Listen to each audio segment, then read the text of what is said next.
అలానే మిస్సెస్ రావు వెనిజులా అధ్యక్షుడిని రాత్రి అమెరికా అరెస్ట్ చేసేసింది, తీసుకెళ్లి జైల్లో నిర్బంధించింది, న్యూయార్క్ జైల్లో పెట్టేసింది. అయితే దీని కారణంగా భారతదేశం మీద, భారతదేశం యొక్క బంగారు ధరల మీద ప్రభావం ఉంటుందా అని అంటే ఖచ్చితంగా ఉంటుంది.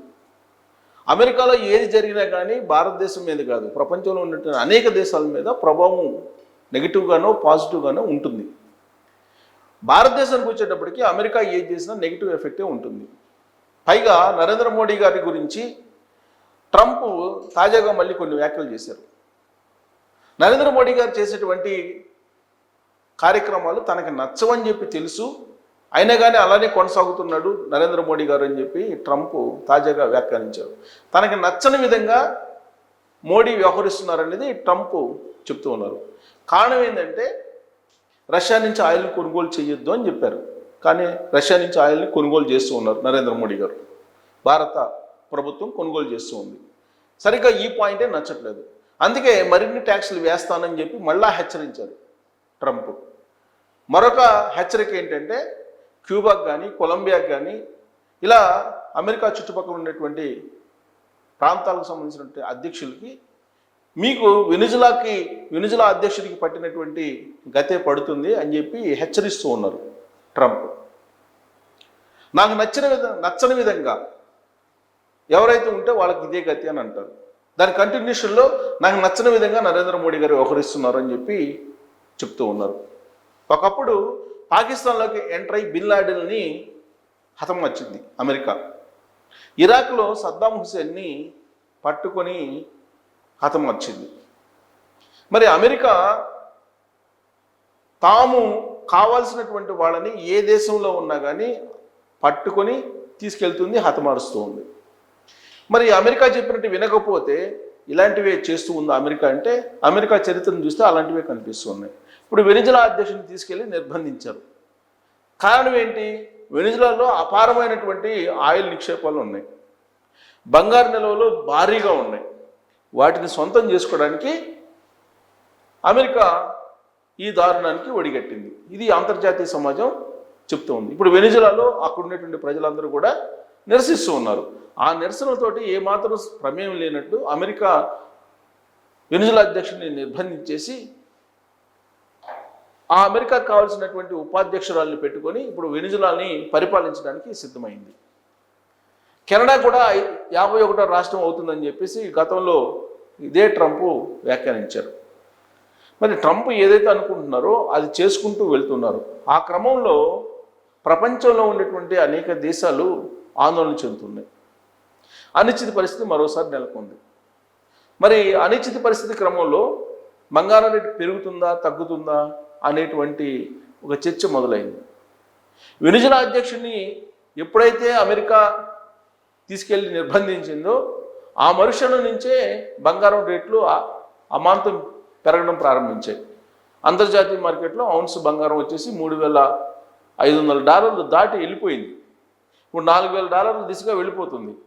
4,000కి ఎప్పుడైతే రీచ్ అవుతుందో 4,000కి రీచ్ కాగానే డెఫినెట్గా భారతదేశంలో ఉన్నటువంటి బంగారం వాల్యూ 1,60,000 నుంచి 1,70,000కి వెళ్ళే అవకాశాలు ఉన్నాయని చెప్పి అంచనా వేస్తున్నారు.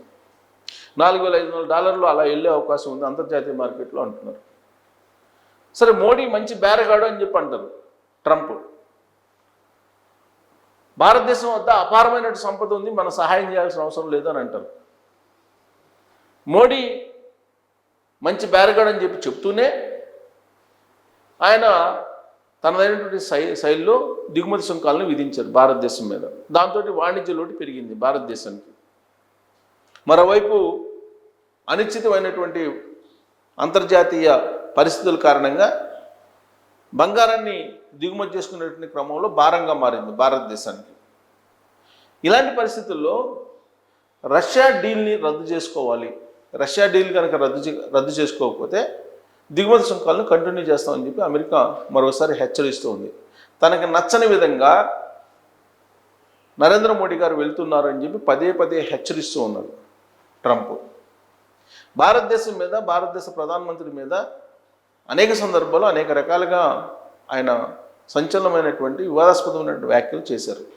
ఆపరేషన్ సింధూర్ క్రమంలో కూడా పాకిస్తాన్ భారతదేశం మధ్య తానే యుద్ధాన్ని ఆపేశానని చెప్పి ఆయన తన ట్రూత్ అకౌంట్లో ట్వీట్ చేశారు. మూడో దేశం యొక్క ప్రమేయం ఉండకూడదు అని చెప్పి భారతదేశం మొదటి నుంచి కోరుకుంటుంది. అయినప్పటికీ తాను జోక్యం చేసుకున్నాను, తనకి నోబెల్ శాంతి బహుమతి కావాలని చెప్పి ట్రంప్ అంటూ ఉన్నారు. ఇలాంటి పరిస్థితుల్లో బంగారం ధర అంతర్జాతీయ మార్కెట్లో మరింత పెరుగుతుంది. కారణం ఏంటంటే అమెరికా ఫెడ్ వడ్డీ రేట్లు తగ్గిస్తుంది అనేది ఒక కారణం, అంతర్జాతీయ సమాజంలో అనిశ్చిత పరిస్థితి, 2 యుద్ధ మేఘాలు కమ్ముకోవటం, రష్యా ఉక్రెయిన్ మధ్య యుద్ధం ఆగకపోవటం, ఇవన్నీ రకరకాల కారణాలు ఉన్నాయి. అయితే వెనిజులా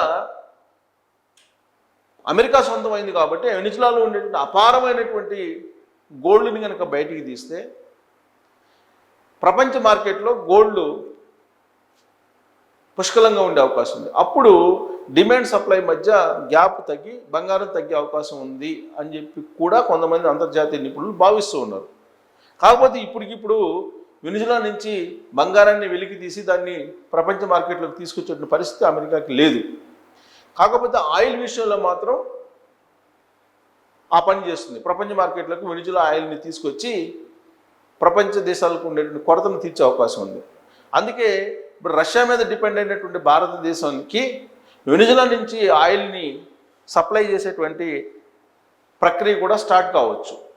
అమెరికా ఆదేశం మేరకు లేదా అమెరికా సూచన మేరకు వెనిజులా నుంచి ఆయిల్ని దిగుమతి చేసుకోవడానికి భారతదేశం సిద్ధం కావచ్చు. ఒకవేళ రష్యా కంటే తక్కువ ధరకి క్రూడ్ ఆయిల్ కనుక లభిస్తే అటువైపు వెళ్ళేటువంటి అవకాశం ఉంది భారతదేశం. రష్యా నుంచి కొనుగోలు చేయొద్దు అని చెప్పినట్టు ప్రతిసారి కూడా మాకు తక్కువ ధరకు వస్తుంది, మేము కొనుగోలు చేస్తున్నాం అని చెప్పి చెప్తుంది భారతదేశం. ఆ రష్యా కంటే కూడా వెనిజులా ఆయిల్ తక్కువగా ఇస్తున్నాం కాబట్టి మీరు ఇది కొనుక్కోండి అని చెప్పి ఆంక్షలు పెట్టచ్చు. అప్పుడు రష్యాని కార్నర్ చేయడానికి అమెరికా ఒక ప్లాన్ చేసినట్టు అవుతుంది. కాబట్టి ఆ కోణంలో నుంచి ఆలోచిస్తే రష్యా వాణిజ్య డీల్ ఏదైతే ఉందో ఆయిల్కి సంబంధించింది దాన్ని సమీప భవిష్యత్తులోనే రద్దు చేసుకునేటువంటి అవకాశం ఉంది అని చెప్పంటారు. ఇక గోల్డ్ పరిస్థితికి వస్తే ప్రస్తుతం గోల్డ్ పెరిగేదే కానీ తగ్గేది లేదు, తగ్గే పరిస్థితి కనిపించట్లేదు. దానికి కారణం ఏంటి అని అంటే అనిశ్చితమైన పరిస్థితులు ప్రపంచవ్యాప్తంగా. సో తాజాగా బంగారం ధరలను చూద్దాం.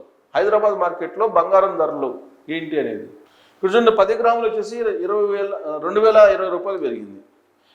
మొత్తం 22 క్యారెట్ల బంగారం వచ్చేసి 1850 రూపాయలు పెరిగింది.